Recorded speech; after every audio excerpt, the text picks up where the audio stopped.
Kryetari i Lëvizjes Vetëvendosje Albin Kurti, pas situatës së krijuar me mos konstituitimin e kuvendit, i është drejtuar me një letër publike kryetarit të Lidhjes Demokratike të Kosovës, Lumir Abligjiku, ku e ka ftuar për të arritur një marrëveshje politike për bashkëqeverisje. Liga Demokratike e Kosovës ka konfirmuar pranimin e kësaj letre, duke thënë se Kurti do t'i kthehet përgjigje me kohën. Kështu është shprehur për Telegrafin zëdhënësi i LDK-s.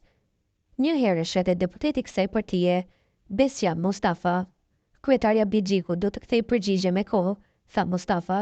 Letra e Kurtit u publikua vetëm pak orë më parë, ku ai i bënte thirrje Abligjiku që të ulen për të diskutuar një marrëveshje politike për formimin e institucioneve. Ky zhvillim vjen në një kohë të tensionuar politike, pasi kuvendi i Kosovës ka dështuar për të 11 herë të konstituitohet, ndërsa skenaret për zgjedhje të reja janë gjithnjëra më të pranishme në diskursin politik.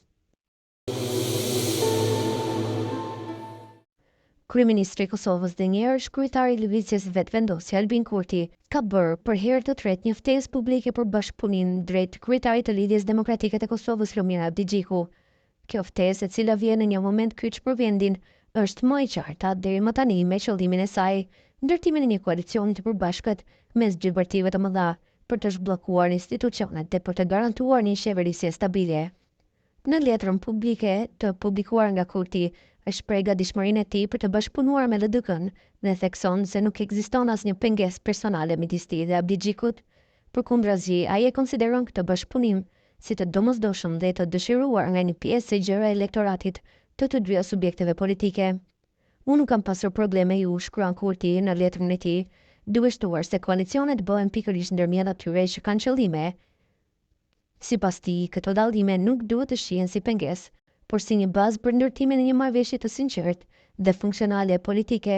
Ai argumenton se përballë sfidave me të cilat përballet vendi, është e nevojshme të tejkalohen ndarjet dhe të ndërtohet një bashkëpunim që reflekton interesat e qytetarëve.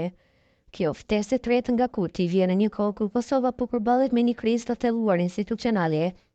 Pas zgjedhjeve, mungesa e shumicës së qartë në kuvend ka pamundësuar konstituimin e tij dhe rrjedhimisht edhe formimin e institucioneve të reja të qeverisjes. Ky ngërç politik ka ngritur shqetësime serioze për stabilitetin demokratik dhe funksionalitetin e shtetit. Duke reaguar ndaj situatës, Kurti ka ofruar një alternativë konkrete për daljen nga kriza, një koalicion qeverisës me LDK-n. Ai konsideron këtë si një hap të përgjegjshëm dhe të nevojshëm, jo vetëm për të zhbllokuar kuvendin, por edhe për të garantuar stabilitet të qëndrueshëm institucional. Deputeti i Lëvizjes Vetëvendosje Armend Muja ka dalë në mbështetje të kësaj ftese dhe ka cilësuar atë si një hap të duhur drejt interesave të qytetarëve. Kryeministri Kurti ka treguar gatishmëri të plotë për bashkëpunim në funksion të stabilitetit e përparimit të vendit, deklaroi Muja. Sipas tij, një koalicion mes vetëvendosjes dhe LDK-s do të përfaqësonte vullnetin e shumicës së qytetarëve që kërkojnë një qeveri efektive dhe funksionale.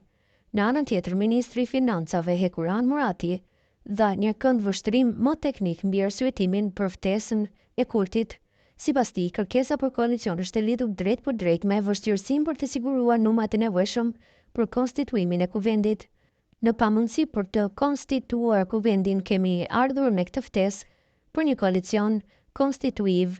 Nuk jemi të interesuar të vazhdojmë këtë situatë bllokimi, u shpreh Murati, duke theksuar se ftesa është një përpjekje për të ofruar një zgjidhje konkrete për krizën aktuale. Pavarësisht kësaj ftese të drejtë për drejtë dhe mesazhit pajtues të Kurtit, përgjigjes zyrtare nga LDK-ja ende mungon. Megjithatë, burimet të brendshme nga partia Abligjikut bëjnë të ditur se kjo ftesë është duke u shqyrtuar me kujdes dhe një vendim pritet të merret në ditët në vijim. Nëse LDK-ja pranon ofertën për bashkëpunim, vendi mund të kalojë në një fazë të re qeverisjeje të karakterizuar nga stabiliteti dhe bashkëpunimi ndërpartiak. Në të kundërt, Kosova rrezikon të përballet me një thellim të mëtejshëm të krizës politike dhe shtyrje të mëtejshme të funksionalitetit institucional.